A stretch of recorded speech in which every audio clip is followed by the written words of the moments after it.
Hello guys, welcome to the knowledge domain, the concept of life sciences and biotechnology. In this lecture, we are focusing on the GI physiology, and in this lecture, we are going to learn the summary of digestion and the absorption. So this is the a table that summarizes the major processes of digestion and the absorption in the GI tract. So these are the nutrients, so the macromolecules, the carbohydrates, proteins, lipids, and there are the vitamins, the fat soluble and the water soluble, the bile acid that is secreted from the liver or synthesized by the liver, released by the gallbladder, and the metals like the calcium and the iron.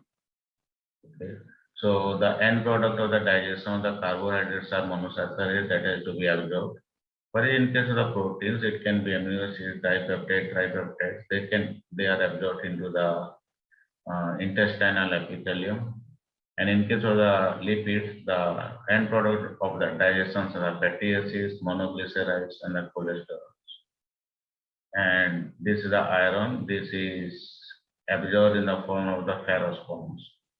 Site of absorption for all the macromolecules, the small intestine, but for the water soluble vitamins like the vitamin B12, this is the ileum, and bile salts also ileum, that also we have discussed. And for the mechanism of the absorption, most of the time it is the symport along with the sodium involvement that moves along the concentration gradient. So the concentration difference of the sodium is used in transporting various end product of the digestion into the epithelial cells of the small intestine or the ileum.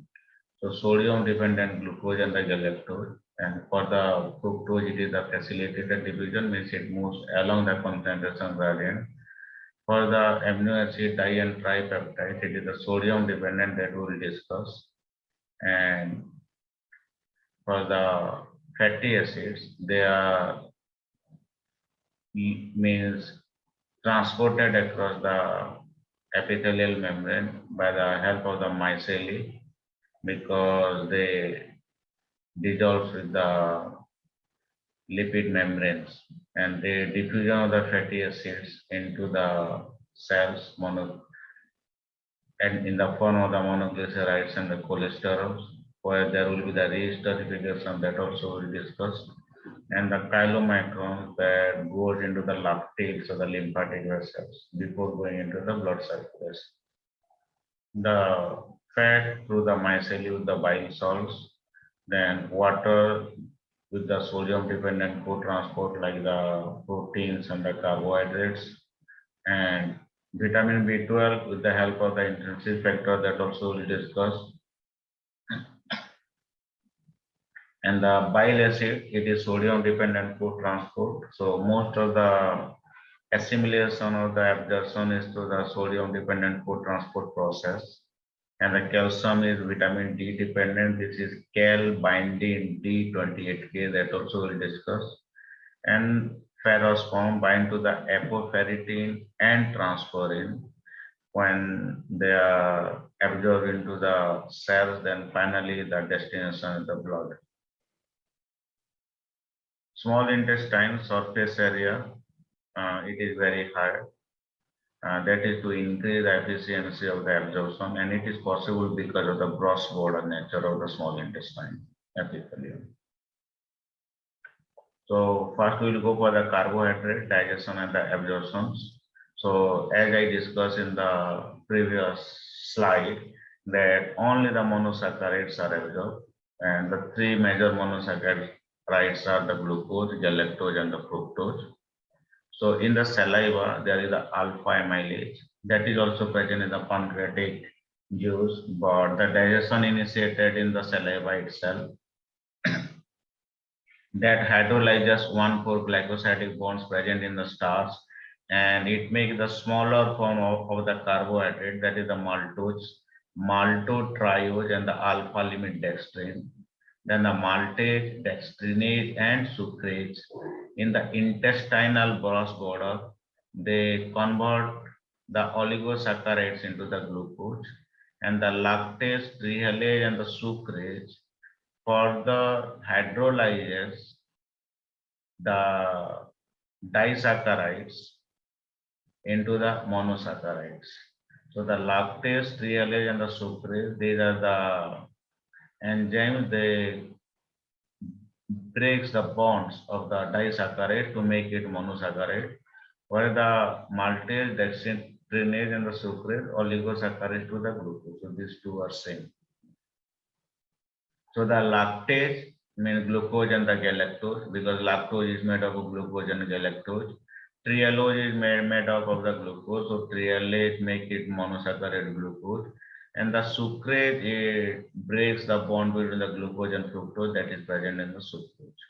So it starts, the carbohydrate digestion starts in the saliva, then the digestion, it ends, means it is completed in the small intestine. And this is the epithelial cell of the small intestine. This is the process by which the digested product, the monosaccharides, will be absorbed. In the previous slide, we have discussed the fructose. It moves along the concentration gradient from the lumen of the intestine into the cell and finally into the blood.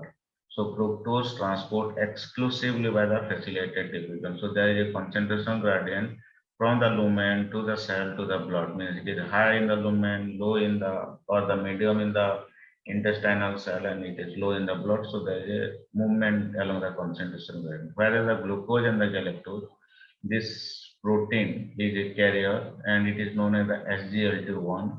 So sodium is moving along the concentration gradient because the sodium concentration is low in the cell. So this potential energy of the sodium gradient, potential energy used in transporting glucose and the galactose along with the sodium. So it is a SIM-port mechanism. And from the cells, the glucose and the galactose moved into the blood by the facilitated diffusion. It does not need the energy. The enzyme, the carrier protein is the GLUT2, whereas the sodium concentration is maintained low in the intracellular epithelium by the sodium potassium ATPase that takes the sodium out of the cell.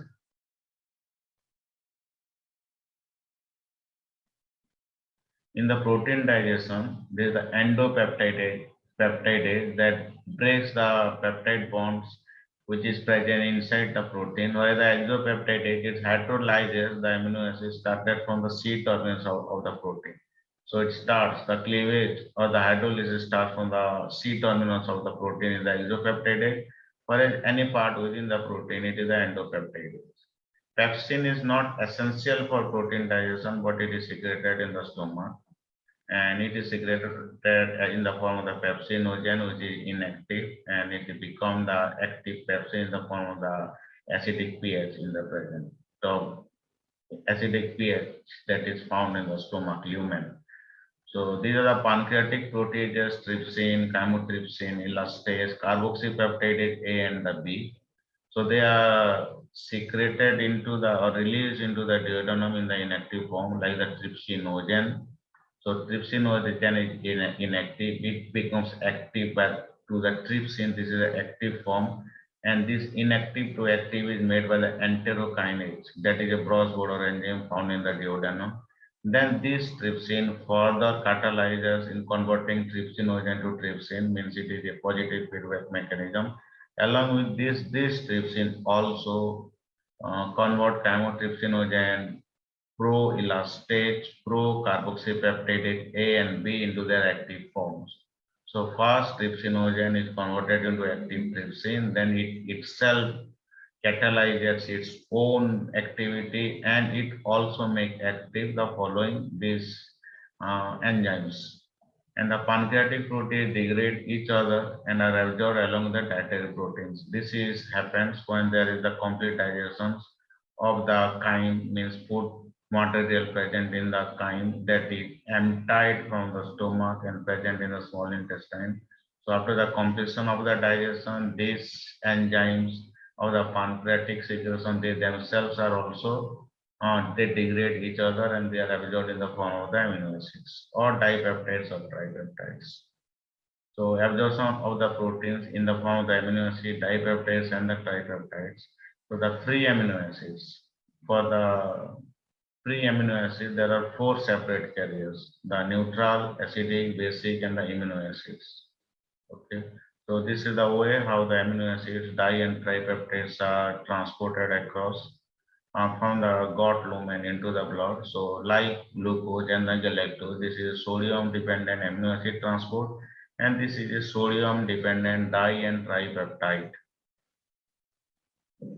This is the hydrogen dependent di and the tripeptide. So this is the sodium dependent amino acids, and for the di and the tripeptide, it is the hydrogen dependent di and the tripeptides. So by this, because the hydrogen concentration is higher here and it is going along the concentration gradient, and this is the sodium concentration high in the lumen, that is moving along the concentration gradient. So the amino acid, di and tripeptides, they are transported across their concentration gradient into the epithelial cells of the small intestines. So the di and the tripeptides in the interstitial cells or in the epithelial cells, cytoplasm, they are converted to the amino acid by the help of the peptidases. So these amino acids are high in the cell concentration, so they move by the facilitated division. They don't need energy and transported into the blood or the plasma.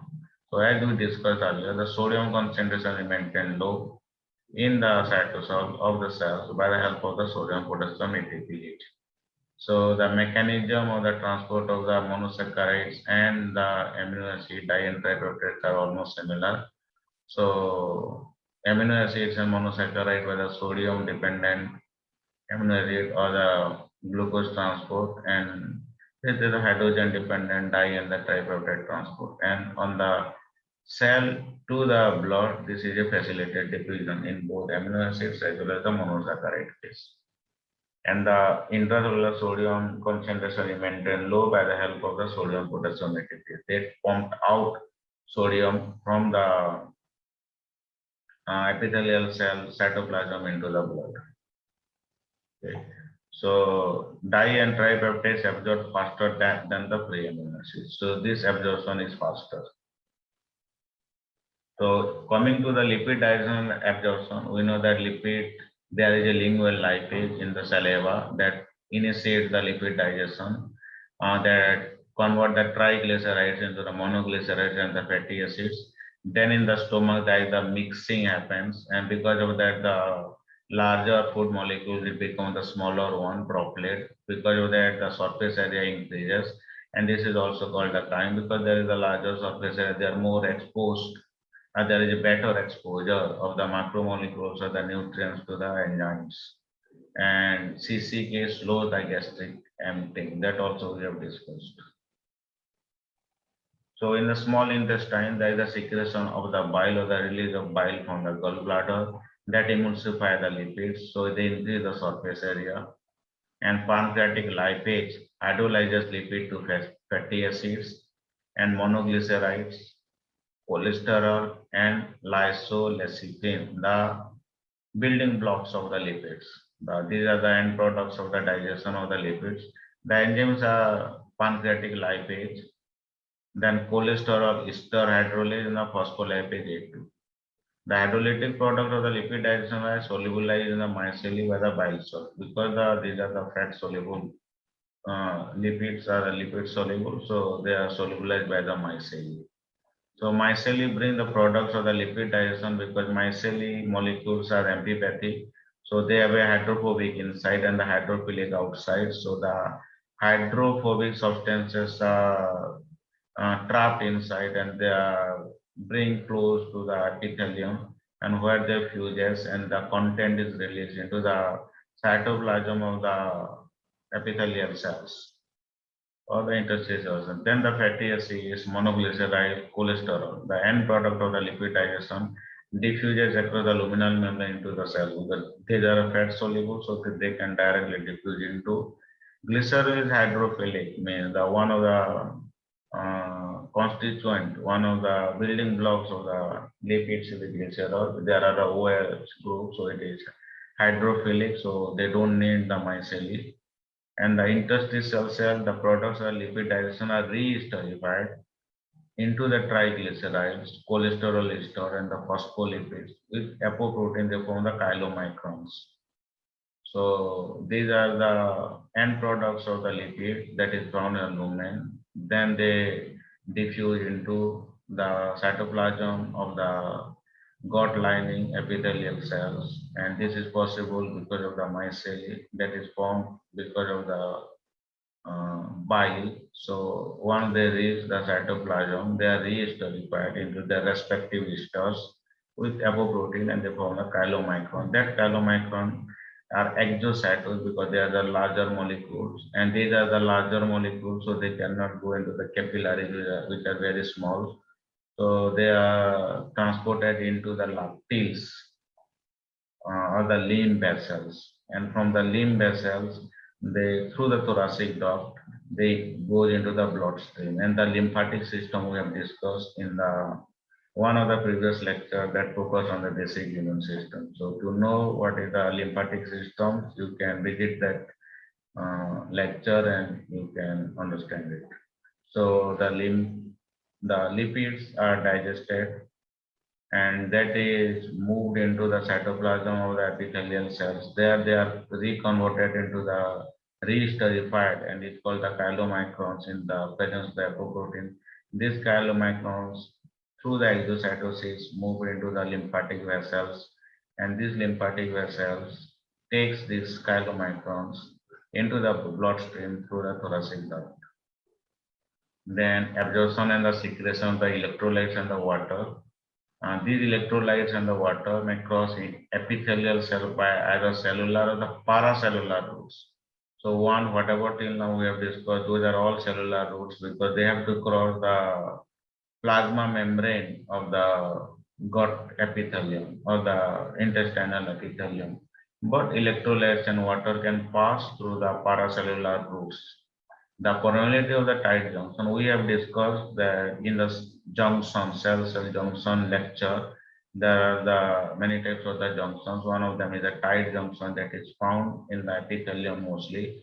So if it form a impermeable, means impermeable layer across the epithelium so that the proteins present in one side of the plasma membrane, they cannot move to the other side of the plasma membrane. Because of that, all our discussed co-transport system is possible because on the lumen side, there are the sodium co-transport or the proton co-transport, but on the plasma side, these are the facilitated diffusion. These all are possible because of these tight junctions. But this tight junction characters vary in the different parts of the epithelium. So it is impermeable. It should be a tight junction, the real character of a tight junction that is found in the colon, whereas it is slightly leaky in case of the small intestine and the gallbladder.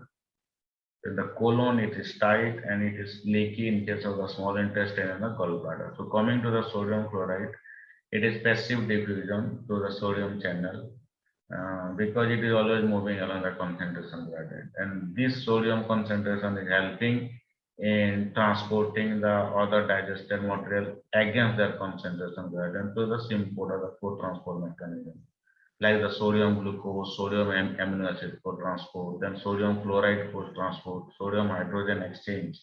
So these are all the passive transfer of the sodium from lumen to the plasma, final destination of the sodium. Then in the colon, the passive diffusion via the sodium channel stimulated by the aldosterone. So sodium absorption intensified or it is augmented in the presence of the aldosterone. Sodium pumped out, cell against the electrochemical gradient by the sodium potassium pump in the basolateral membrane. So in the basolateral membrane, sodium moves against the concentration gradient by the sodium potassium pump, which needs the ATP, means electric. It is a ATP means it is a active transport mechanism. Then the chloride, it accompanies sodium most of the time throughout the GI tract. The passive diffusion by the paracellular route. Sodium is by the plasma membrane, while the chloride is by paracellular route, and it can also go by sodium chloride bicarbonate exchange. So sodium is in the plasma membrane, but chloride through the paracellular. So bicarbonate can be through the plasma membrane, but chloride through the paracellular route. Then coming to the potassium, it is absorbed in the small intestine by the passive diffusion via paracellular route, like the chloride. The leaky, we have discussed earlier that how the potassium, from where the potassium is coming, it is coming to the leaky through the paracellular route. It gets leaked along the concentration gradient. That's why the sodium potassium pump, it maintains the concentration of the sodium and the potassium in the respective places. And potassium is actively secreted in the colon by the mechanism similar to the potassium secretion in the renal distal tube. Mechanism is same, and it is accelerated by the aldosterone. So sodium is absorbed in the colon and potassium is secreted in the colon. Then water is the secondary to the solute absorption, isoosmotic in the small intestine, the gallbladder. The mechanism for coupling solute and the water. In the colon, water permeability is much lower than in the small intestine and faces may be hypotonic. Okay. Then the other electrolytes. The electrolyte secretory mechanism located in the crypts of the intestine, while the absorptive mechanism located in the villi. So villi increase the surface area and the secretory is found in the crypts. Chloride transported through the chloride channel and the luminal membrane that are regulated by the second messenger is the CMP for the chloride transport. And the sodium secreted passively following the chloride. Water follows sodium chloride to maintain the isoosmotic condition. So the first is the chloride. If there is a chloride that is secreted and through the second messenger, then to maintain the ionic valence, a positive charge has to be secreted, that is the sodium. And to maintain the isoosmosity, the water. So the sequence of event in case of the electrolyte secretion is the chloride followed by the sodium for the electrochemical valence, and to maintain the isoosmotic pressure, the water has to move in the same direction. Okay. Then the absorption of the other substances which are already discussed, like the vitamins. There are two types of vitamins. You know, one is fat soluble vitamins. So like the A, D, E, K are incorporated into the micelle because they are fat soluble and absorbed along with the other lipids. And the water solubles are absorbed by the sodium dependent co-transport mechanism. And in the first slide of this lecture, we have discussed the vitamin B12 absorbed in the ileum. It requires an intrinsic factor, and the vitamin B12 intrinsic factor complex bind to the ileal cells and is absorbed. So vitamin B12 absorption needs intrinsic factor. Then for the calcium, it also depends on the presence of the vitamin D 125 dihydroxy cholecalciferol, which is produced in the kidney. So like here, it is needed intrinsic factor calcium absorption needs the vitamin D, okay, that is produced in the kidney. And the calcium binding protein, the cal binding D28K, that also we have discussed in the first slide. So calcium and the vitamin B12, they need other stuffs. Then the iron, so it can be absorbed in the form of the heme iron, that is in the hemoglobin or the myoglobin, as well as the free Fe2 plus ferrous form, not the ferric one. That also we discussed. So if the ferric is there, it has to reduce to the ferrous forms, and it bind to the apoferritin or it bind to the transferrin, and it moves from the small intestine to the liver and finally to the bone marrow where the blood is synthesized. So from the small intestine into the liver through the blood, and from there it will go to the bone marrow. Then liver physiology, it is needed because we have discussed the biles are synthesized by the hepatocyte from the liver. So bile formation is the secretion. The liver is responsible for the bile formation as well as the secretion, and bilirubin production. That is here, the red blood cells through the reticuloendothelial system. In the reticuloendothelial system, the hemoglobin is converted to the biliverdin, then to the bilirubin, then it moves bilirubin albumin. This is the protein. in the blood, and it is reaching to the liver. In the liver, bilirubin is conjugating and conjugated bilirubin. It is conjugated with like UDP glucuronil transferase, and because of this conjugation, the bile is formed, and in the small intestine, this conjugation we have discussed, depending on the which salts the name is coming from. So bile salt, bile acids, then in the presence of something like the taurocholic acid, so they have a name. So conjugated bilirubin, then urobilirubin, this is the small intestine. Terminal ileum, it is urobilirubin, and finally it is the urobilirubin and the stercobilin in the colon and excreted in the feces. So urobilin, stercobilin, this is excreted in the feces, while the conjugated bilirubin excreted in the urine. Okay, and this urobilirubin, whatever absorbed, that also we have discussed that at the end of the small intestine, the bilirubins are absorbed, but all of them cannot be absorbed, and this is the enterohepatic. It enters the urobilirubin, enter the enterohepatic circulation, and it reaches the liver. So this is the recirculation of the bilirubin, but it is not complete. It is a partial recirculation. So each time bilirubin has to be produced by the liver because a significant portion of the bilirubin are excreted in the feces as well as in the urine. And it starts from the red blood cells, and the entire synthesis process of the bilirubin, and it solves. It happens in reticuloendothelial system, bloodstream, liver, and the intestine, small and the large both. So the other four means functions of the liver is the gluconeogenesis, it synthesizes the glucose. Protein metabolism synthesizes non-essential amino acids as well as the plasma proteins. And lipid metabolism in the fatty acid oxidation, and it synthesizes lipoprotein, cholesterol, and the phospholipids as well as responsible for detoxification. Thank you.